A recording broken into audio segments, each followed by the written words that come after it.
No kings, no armies, a script that nobody can read, a civilization spread across 1.2 million square kilometer, chilling with perfectly measured weights, mysterious unicorn seals, advanced drainage, and street planning that still put many cities to shame. And then, poof, they vanished, silently, no war, no destruction, just gone. It makes you wonder, all of this through what sorcery? Were they ancient engineers, time travelers, or maybe original Illuminatis? Hello everyone, welcome to Freeconomics. Previously we had seen how this great civilization was discovered, and today we will see everything there is to know about the valley in the 3 phases. But before beginning, if you have not subscribed to the channel yet, please do that. That will really inspire me to bring about better research content for you guys. If you need the PDF of any classes taken yet, please comment below. It will be added to my Telegram channel soon. Now, without any further ado, let's get on with today's topic. Early Harappan Phase dates back to 3300 BCE, ended in 2800 BCE, spanning over 500 years in total. This phase is called as the Ravi Phase, named after the river Ravi. People began moving from the mountains to the river valleys, especially around the Ravi in Pakistan and Ghagar Hakra in India. Along the Ravi in Pakistan were Rehman Dheri, Amri, Jalalpur, Kot Diji. These were some of the towns of the early Harappan phase, with the sign of growing organization, special places with walls, and citadel. This showed that people were starting to protect their town and maybe had a leader or ruler. Kalibangan was one such town along the Hakra river, which showed the sign of similar growth, and this was the only one major Indian site to be found in the early phase of the civilization.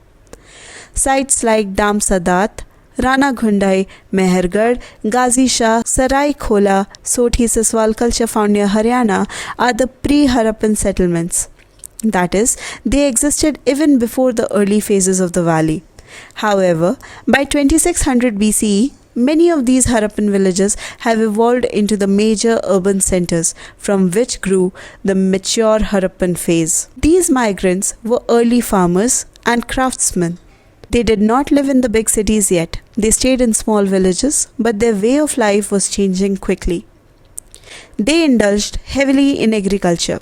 The majorly grown crops were wheat and millets. That was also the part of their staple diet. Different varieties like emmer wheats were grown, especially in the northwestern region.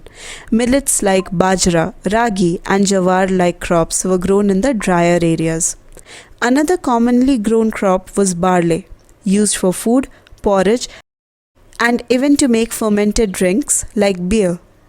They grew pulses like lentils, chickpeas, and green grams. Also, the oilseed crops like sesame and mustard were used for oil extraction and possibly used in cooking were also grown.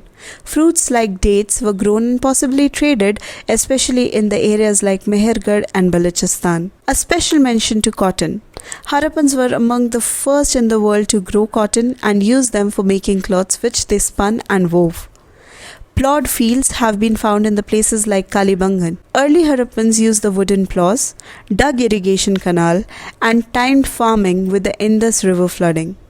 Evidences suggest that they might have practiced crop rotation and seasonal cropping, wheat barley in winters and millet in pulses in summer. They indulged in domestication of animals too. These might be used for farming, food, and other daily uses. Cattle, sheep, goat, buffalo, dogs, pigs, humped bulls, etc. were found and domesticated. Some wild animals have been identified in this age too, those which appeared in their art: elephants, tigers, rhinos, wild boars, deers, antelope, peacocks, etc. However, some animals were not present yet, like horses and camels. They appear more in the later phases. Early Harappans likely respected animals, as seen in the animal motifs on the seal, pottery, and figurines. Some scholars even think that animals like bulls and tigers were linked with the religion or tribal totems. Let's talk about the early Harappan intellect. Around this time, the earliest sign of Indus script, tiny symbols carved on the seals, started to appear. These symbols are still a mystery for the scholars today, because we have not been able to fully read them yet. They started to trade goods with the other villages and faraway places, even as far as Afghanistan. Many towns were now building walls to protect themselves. Shows their advanced intellect to understand architecture, town planning, and civil engineering.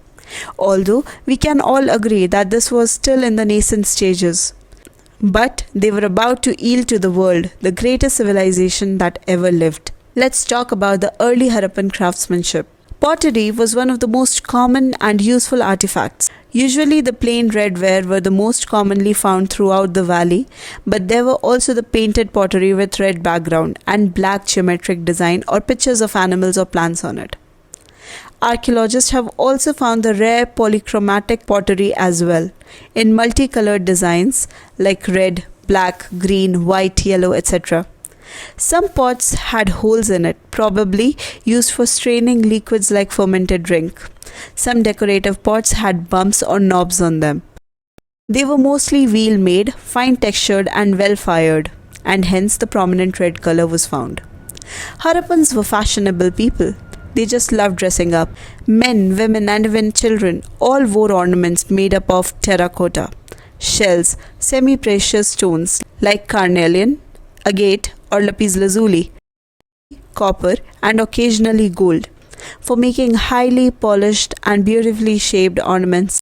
Let's talk about their tools and weapons. Early Harappans mostly used stone tools and copper tools. Stone tools were made up of flint and quartz. Lakhanjadaro, in the present-day Sukur, Pakistan, was considered to be the stone hub of the valley.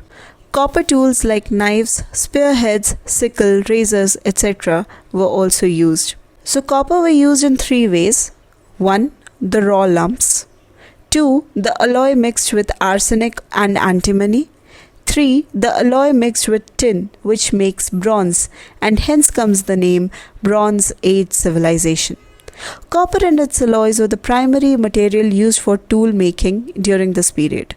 They mastered the art of casting, hammering and alloying technique to create different form of coppers and bronze object. We have also seen the other artifacts like terracotta toys, animal figurines, bulls, dogs, birds, etc., wheeled cart, miniature models, and human figurines, especially women, some interpreted as fertility symbols, were found across the settlement.